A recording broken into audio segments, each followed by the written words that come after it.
Los ministros de Exteriores de la Unión Europea anunciaron que a los sancionados les congelaron sus activos y tienen prohibición de viajes al territorio europeo.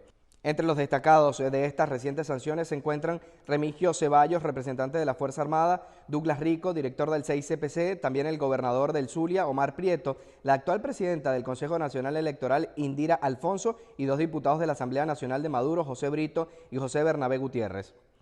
Dentro de los argumentos de la Unión Europea para sancionar a estos funcionarios resalta la participación en el proceso electoral del pasado 6 de diciembre, que han criticado por no cumplir los estándares democráticos. El presidente de la República, Iván Duque, dirigió este discurso y lo inició haciendo referencia a la aprobación del Estatuto Temporal de Protección al Migrante Venezolano. Esto fue lo que dijo el primer mandatario nacional respecto a este tema. En el pasado, ellos nos tendieron la mano y hoy nosotros apoyamos con afecto a quienes están escapando del hambre, de la falta de oportunidades, de una crisis que desencadenó en la peor crisis humanitaria del hemisferio. Como una muestra más de ese compromiso, lanzamos el 8 de febrero el Estatuto Temporal de Protección para Migrantes Venezolanos, con el que buscamos regularizarlos e integrarlos al aparato productivo. El primer mandatario nacional también pidió a los países de la región emular la decisión del Estatuto Temporal de Protección al Migrante Venezolano. Y hacemos un llamado a que otros estados también adopten medidas análogas a fin de materializar acciones concretas y de impacto con las que se garanticen los derechos humanos de los más vulnerables. También se refirió al informe de la ONU respecto a las violaciones de los derechos humanos en Venezuela y pidió a los países de la región no olvidar este tema. Reconocemos al Consejo de Derechos Humanos como un foro de gran trascendencia y apoyamos la misión internacional de determinación de los hechos sobre la República Bolivariana de Venezuela. Su primer informe confirmó una cruda realidad: el ataque sistemático del régimen contra toda forma de oposición mediante desapariciones forzadas, detenciones arbitrarias, ejecuciones extrajudiciales, entre otros. Confiamos en que la misión permitirá restablecer las responsabilidades que corresponda.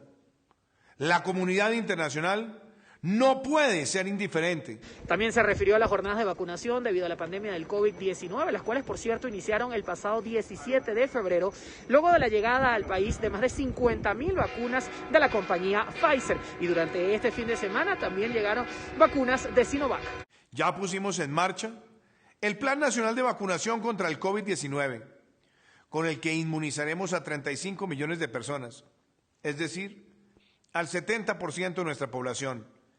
Y con ello contribuiremos a la inmunidad de rebaño. En Colombia, soplan vientos de esperanza por cuenta de la implementación de la política de paz con legalidad. Y en 2020 avanzamos mucho en la transformación de los territorios más afectados por la violencia y la pobreza. Para finalizar, el presidente Duque aseguró que la paz con legalidad se ha venido implementando de forma satisfactoria. Destacó que durante el año 2020 fue donde se registró una menor tasa de homicidios en 46 años en este país. Además, también destacó que en este mismo periodo de tiempo se logró la erradicación de más de 130.000 hectáreas de cultivos ilícitos y dejó muy claro que continúan trabajando para proteger a las personas víctimas del conflicto armado. Con esta información me despido. Yo soy José Arnaldo Mujica para BPI TV desde Bogotá, Colombia. El Ministerio de Asuntos Exteriores italiano fue el encargado en dar la noticia. A su vez, detalló que el atentado se produjo en la ciudad de Goma, al este del país. El convoy era parte de la misión de estabilización de las Naciones Unidas en la República Democrática del Congo, llamada MONUSCO. Hasta el momento, las autoridades no han indicado quién perpetró el ataque, mientras diferentes agencias de noticias señalan que el embajador Luca Attanasio fue asesinado durante un intento de secuestro. Attanasio ejercía dicho cargo desde 2019.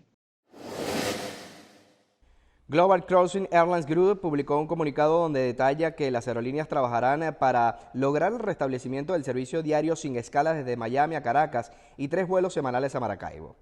La compañía resaltó que actualmente el servicio aéreo directo entre Estados Unidos y Venezuela está prohibido por órdenes del gobierno estadounidense y del Departamento de Transporte.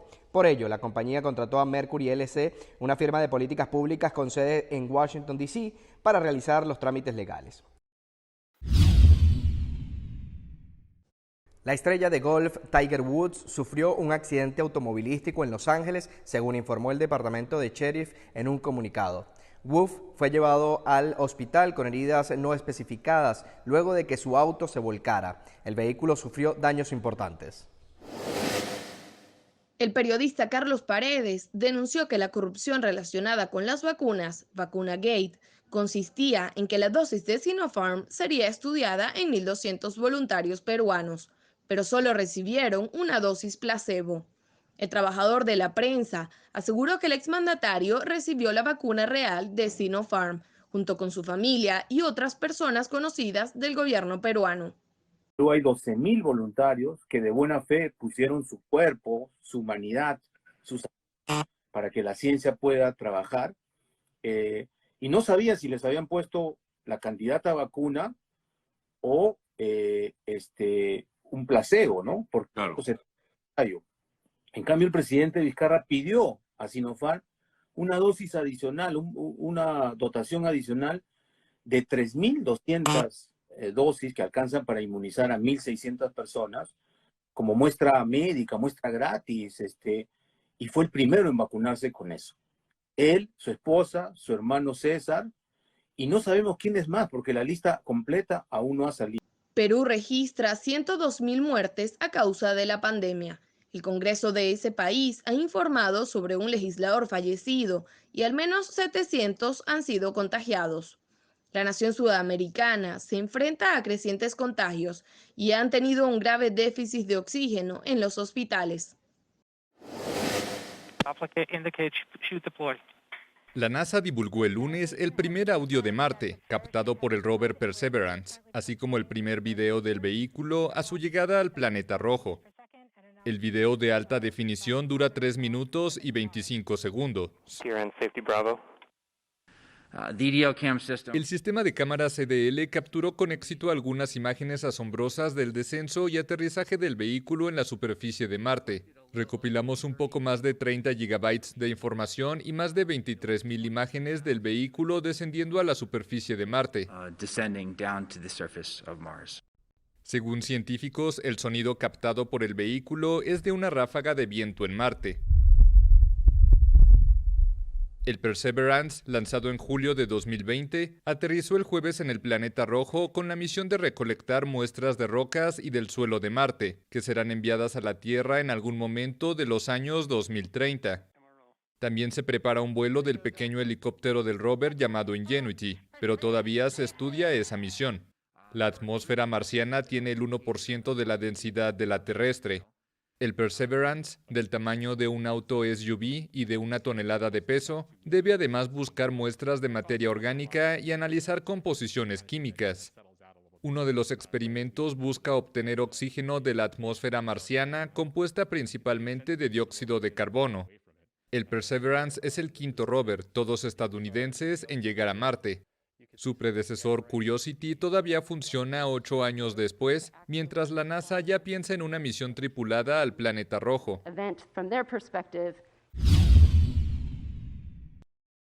Jorge Arreaza, canciller de Nicolás Maduro, entregó una comunicación donde le otorgan un lapso de 72 horas a la diplomática para abandonar el país.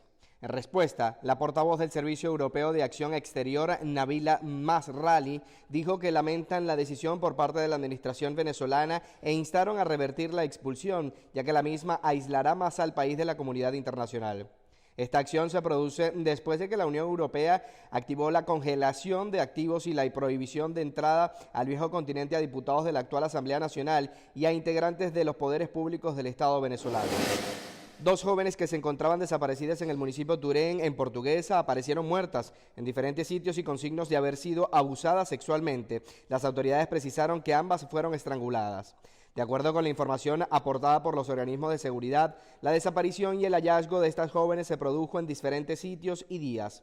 La primera de las víctimas, identificada como Eliannis Andreina Martínez Roños, de 17 años, fue vista por última vez el pasado domingo 21 de febrero, cuando salía de un culto cristiano evangélico y regresaba a su residencia en la misma localidad. El cadáver del adolescente presentaba evidencia de agresiones físicas y sexuales. A su lado se encontraba un preservativo con presunto líquido seminal y una rama con la que al parecer fue atacada. La segunda víctima, Eduarlis Falcón, se reportó ante las autoridades que desapareció al amanecer cuando a bordo de una bicicleta salió de su residencia a un gimnasio de la zona. En el lugar también localizaron una rama del mismo tipo que en el primer caso, con las señales similares que caracterizaban la agresión según la minuta oficial. La División de Homicidios del CICPC base de Acarigua está a cargo de las investigaciones y la noche del martes se conoció que la Fiscalía General de la República designó a 2 fiscales con competencia nacional para investigar ambos casos y saber si guardan relación. El hecho y el aumento de femicidios mantiene consternado al país. De acuerdo con el Observatorio Digital de Femicidios desde el Centro de Justicia y Paz, del 1 al 13 de enero del 2021 se registraron 18 víctimas de femicidios en Venezuela, un promedio de un caso cada 38 horas.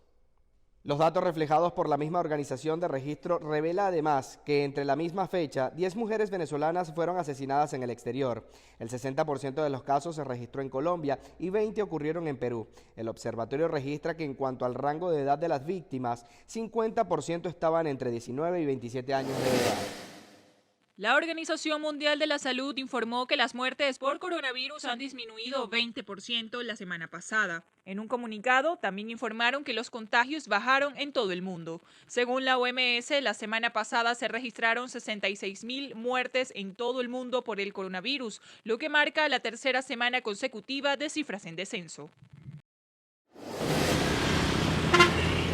Decenas de reclusos murieron y varios resultaron heridos el martes en revueltas que estallaron simultáneamente en 3 prisiones de Ecuador.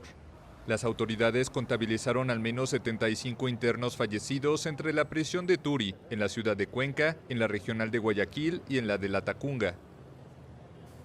Se activan al mismo tiempo casi 3 centros de privación de libertad, donde tenemos alrededor del 70% de la población penitenciaria de todo el Ecuador.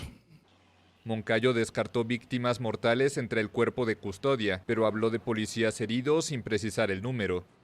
Según las autoridades, la violencia estalló por disputas entre bandas del crimen organizado que se financian del narcotráfico. 2 grupos tratando de encontrar un liderazgo delictivo al interior de los centros de privación de la libertad. El sistema penitenciario de Ecuador tiene una capacidad para albergar a 29.000 personas, pero contabiliza unos 38.000 reclusos, es decir, una sobrepoblación de alrededor del 30%. El país estuvo fuera del bloque por 3 años, gracias a una decisión tomada durante la administración de Donald Trump. Ahora buscarán una banca en el Consejo de la Organización de Naciones Unidas para el mandato 2022-2024. El secretario de Estado de Estados Unidos, Anthony Blinken, detalló que Washington volverá a confiar en el Consejo para promover los derechos de todos los seres humanos. Blinken instó al apoyo de todos los miembros de la ONU en el requerimiento de tener una banca en esta institución. El informe presentado por la Oficina de la Alta Comisionada de la ONU para los Derechos Humanos precisó que durante el 2020 Colombia reportó 76 masacres en zonas de conflicto. Estos hechos dejaron un saldo de casi 300 personas asesinadas, entre ellas 24 menores de edad y 23 mujeres. Las estadísticas presentan un incremento considerable desde el año 2014 y afectó la convivencia en zonas rurales. El documento también expone la muerte de 248 excombatientes de las FARC desde el año 2016 y 795 amenazas contra líderes sociales y defensores de derechos humanos. En la rueda de prensa virtual sostenida por la representante en Colombia del ACNUC, Juliette de Rivero, también se pudo conocer que a la fecha el tribunal no ha emitido condena contra los responsables de al menos 21.000 secuestros cometidos entre los años 2002 y 2010. La información fiscal de Donald Trump ya se encuentra en la Oficina Fiscal del Distrito en Manhattan, una vez que la Corte Suprema decidió no limitar el acceso a estos datos por parte de un jurado. El máximo tribunal de Estados Unidos declinó la solicitud de defensa de Trump que buscaba evitar que dicho jurado pudiese evaluar y tener acceso a la información de impuestos, tanto de sus empresas como personales. Sin embargo, la decisión no significa que el acceso a estos datos se hagan públicos en el corto plazo, debido a que según la legislación estatal de Nueva York, la información que recibe el jurado es confidencial, pero sí podría el fiscal pedir los documentos que el expresidente estadounidense no quiso entregar a los fiscales. Facebook y Google tendrán que pagar a los medios australianos para utilizar sus contenidos. Eso estipula una nueva legislación aprobada el jueves en ese país y que es seguida de cerca en el mundo entero en la batalla por la supervivencia de la prensa tradicional. Ambos gigantes tecnológicos habían llegado a acuerdos para evitar verse sometidos a arbitrajes vinculantes. Este código ha sido diseñado para fomentar la negociación comercial. Está teniendo el efecto deseado y hemos dejado en claro que si se hacen negocios en Australia, se debe cumplir con la ley de Australia. Esta ley podría servir de modelo para resolver conflictos entre los gigantes tecnológicos y los reguladores globales, con el fin de equilibrar las relaciones entre los medios de comunicación tradicionales en apuros financieros y los gigantes que dominan Internet y captan buena parte de los ingresos publicitarios. Tanto Google como Facebook han dicho que invertirán $1.000 millones cada uno en contenido de noticias durante los próximos 3 años. Continúa el arribo de vacunas a América Latina. Bolivia recibió el miércoles 500.000 dosis del inmunizante contra el COVID-19 desarrollado por la farmacéutica china Sinopharm. El presidente Luis Arce dijo que los fármacos se aplicarán desde el jueves a personal de salud y pacientes con enfermedades crónicas. Es muy difícil comprar vacunas en el mundo. Hoy es muy difícil conseguirlas. Todos los países están en la compra. Bolivia ya había recibido en enero 20.000 dosis de la vacuna rusa Sputnik V. El gobierno boliviano compró 5.200.000 dosis a Rusia y además recibirá otras 10 millones de vacunas británicas de AstraZeneca Oxford mediante el dispositivo COVAX de la Organización Mundial de la Salud. En tanto, en Brasil llegaron 2 millones de dosis de la vacuna de AstraZeneca al aeropuerto de Río de Janeiro. Más de 6 millones de personas han sido vacunadas en Brasil, lo que corresponde al 2,8% de los 212 millones de habitantes.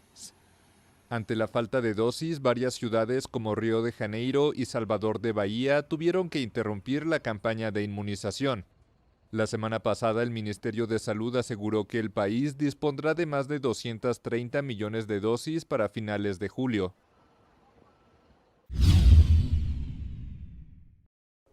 Michelle Bachelet mostró su preocupación ante la militarización de las fronteras en Chile, Perú y Ecuador en el contexto de movilización sin precedentes de venezolanos y destacó que las personas están siendo expulsadas sin protección y sin la valoración de sus vulnerabilidades.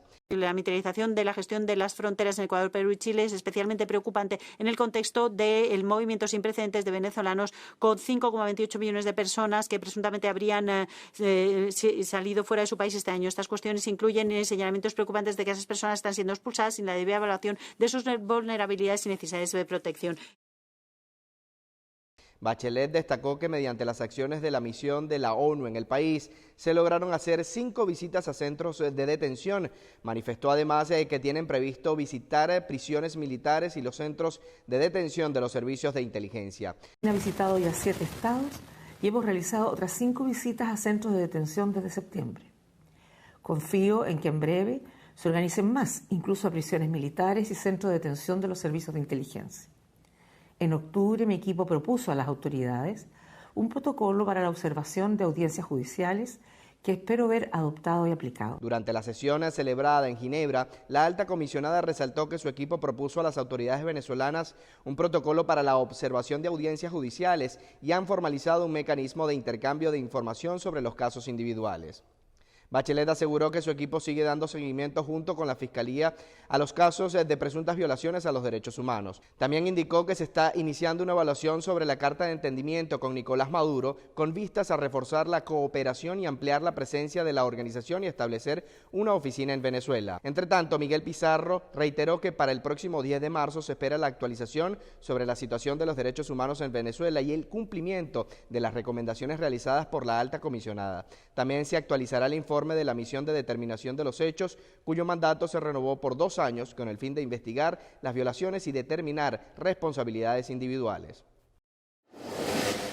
Se trata de Claudia Salerno, designada por Nicolás Maduro como embajadora en Bélgica, Luxemburgo y la Unión Europea, aunque esta última ya no será parte de sus responsabilidades por ser persona no grata para el comité. Si ellos realmente el discurso es que quieren contribuir a la paz de Venezuela, al diálogo, bueno, las sanciones no son exactamente el mensaje más coherente con ese llamado. Entonces, básicamente creo que ahorita la pelota está del lado de la Unión Europea, de que ellos realmente demuestren esa voluntad que manifiestan de querer contribuir con la paz y con el fortalecimiento de la democracia nuestra.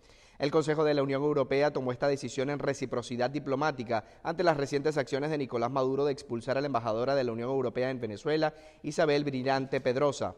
A través del comunicado, el bloque resalta que la declaración de Caracas es contraria a los objetivos del Grupo Europeo en desarrollar las relaciones diplomáticas y construir alianzas con terceros países. Salerno, por su parte, no podrá ingresar a las instalaciones pertenecientes a la Unión Europea, pero continuará en Bruselas debido a sus compromisos con Bélgica y Luxemburgo. El Pentágono dijo que los bombardeos eran en represalia por el ataque con cohetes en Irak, que causó la muerte de un contratista civil y heridas a un militar estadounidense junto con otros soldados de la coalición. Grupos que monitorean la guerra civil en Siria indicaron que los ataques afectaron a camiones que trasladaban armas a una base para grupos armados apoyados en Irán. Este operativo fue la primera acción militar del gobierno del presidente Joe Biden. Sin embargo, la decisión del mandatario de lanzar un ataque a Siria muestra que Washington está dispuesto a defender sus tropas en la región. Una donación de Israel para Honduras y Guatemala. Una carga de 10.000 dosis de la vacuna contra COVID-19 del laboratorio estadounidense Moderna arribó el jueves a Tegucigalpa a bordo del avión presidencial hondureño. Procedente de Tel Aviv, la donación se realizó luego de una solicitud hecha por el presidente Juan Orlando Hernández al primer ministro de Israel, Benjamín Netanyahu, según un comunicado del gobierno hondureño. La extraordinaria relación que hay entre Honduras, Guatemala e Israel queda evidenciada este día con ese trabajo que hemos venido haciendo para poder traer estas vacunas para el pueblo hondureño y el pueblo guatemalteco. Honduras decidió esta semana buscar vacunas en los laboratorios privados porque el mecanismo COVAX de la Organización Mundial de la Salud atrasó los envíos que había prometido para este mes. Las 5.000 dosis correspondientes a Guatemala fueron trasladadas vía aérea para entregarse a 5 hospitales donde comenzarán a ser administradas. Nosotros venimos especialmente a recibir esta donación que va también, como ya lo mencionó el señor canciller, a la primera línea, nuestros héroes que han estado trabajando arduamente dentro del Ministerio de Salud y Asistencia Social de Guatemala. Después de un breve descenso a finales del año pasado, la pandemia repunta en Honduras con los hospitales a punto de colapsar. Registra unos 167.000 contagios y más de 4.000 fallecidos. Guatemala, por su parte, reporta más de 173.000 casos y 6.300 muertos por COVID-19. Ambos países mantienen estrechas relaciones con Israel y son de las pocas naciones que reconocen a Jerusalén como capital del Estado hebreo, rompiendo la neutralidad en el conflicto palestino-israelí. 2 proyectos cubanos de vacuna contra COVID-19 están listos para avanzar en sus ensayos clínicos. En las próximas semanas, o sea, durante el mes de marzo, se va a dar inicio la fase 3 de estudios clínicos de 2 de nuestros candidatos vacunales, o sea, la vacuna Soberana 02 y la vacuna Abdala. Según se anunció el jueves, ambos proyectos han demostrado seguridad y una potente respuesta inmunológica contra la enfermedad, de acuerdo con reportes del grupo estatal BioCuba Pharma. La nueva fase de estudios clínicos daría inicio el 3 de marzo con la participación de 44.000 voluntarios. En paralelo, se realizará otro ensayo de eficacia que posiblemente incluya a más de 1 millón de personas. Cuba calcula que tiene capacidad para fabricar unas 100 millones de dosis de Soberana 2 en 2021 y que la campaña de vacunación daría inicio en el primer semestre del año. Según los directivos, ya comenzó la producción a escala industrial de ambas vacunas. Soberana 2 es uno de los 2 proyectos del Instituto Finlay de Vacunas junto a Soberana 1. Soberana 1 también terminó muy bien su fase 1 de ensayos clínicos y terminó muy bien un ensayo clínico en convalecientes Es el primer ensayo clínico que se hace en convalecientes directamente con resultados muy buenos, lo cual es muy atractivo para el primer mundo, que es el que tiene más convalecientes y donde realmente hay muchos convalecientes que salen de la enfermedad con una inmunidad muy baja. En tanto, el Centro de Ingeniería Genética y Biotecnología trabaja en otros 2 candidatos, Abdala y Mambisa. Este último es el único de los 4 que se administra con un spray nasal. Todas las vacunas cubanas son de proteína recombinante, la misma técnica utilizada por la empresa de biotecnología estadounidense Novavax. Cuba enfrenta actualmente un rebrote del coronavirus, pero mantiene un bajo índice de muertes desde el inicio de la pandemia en marzo, con 312 fallecimientos entre sus 11.200.000 habitantes. Acumula poco más de 47.500 contagios. Lecciones sobre las medidas sanitarias con arlequines en Perú. Estos bailarines aymaras recorren las calles de la ciudad de Puno, en la frontera con Bolivia, para concientizar sobre la pandemia. Conocidos como cusillos, estos danzantes normalmente bailan en festividades religiosas como la Candelaria, pero este año no pudieron hacerlo por las restricciones para evitar contagios de coronavirus. Este año el cusillo no pudo salir a bailar en las calles, en lo que es la fiesta de la Candelaria. No hemos podido salir a brincar y a saltar, que es lo que nos gusta hacer en la Candelaria. Y queremos aprovechar este día, así también para concientizar a la gente, para concientizar a los niños, a los padres, para que mantengan el distanciamiento y recuerden que debemos de cuidarnos siempre. Los bufones recorren mercados y calles de la ciudad para recordar la necesidad de evitar aglomeraciones y otras medidas de precaución. Nosotros también queremos contribuir a la sociedad ayudando a concientizar para que este virus no avance. Perú, de 33 millones de habitantes, registra 1.300.000 contagios de COVID-19 y más de 45.000 fallecidos. El defensor visitó la cárcel en donde debía estar Navalny, pero le informaron que fue trasladado a otro lugar que aún se desconoce. El traslado del opositor ocurrió luego que sus abogados apelaran la condena de 3 años y 6 meses que fue rechazada por la Corte. Por su parte, la comunidad internacional ha impuesto sanciones a Rusia por la detención de Navalny y Amnistía Internacional lo ha catalogado como un preso de conciencia. El hecho sucedió en el bloque de apartamentos en el distrito de Enşehir, en Estambul. Cuando el humo y las llamas comenzaron a propagarse rápidamente, una madre, con ayuda de los vecinos, desplegó varias mantas y comenzó a arrojar a sus hijos por la ventana. La rápida reacción de la mujer hizo que sus pequeños pudieran salvarse de las llamas. El hecho fue grabado por los transeúntes y publicado en redes sociales, donde los usuarios destacaron el valor de la mujer. La policía y los bomberos llegaron al lugar para auxiliar al resto de las personas que continuaban atrapadas. Poco después, las autoridades confirmaron que toda la familia se encontraba en perfecto estado.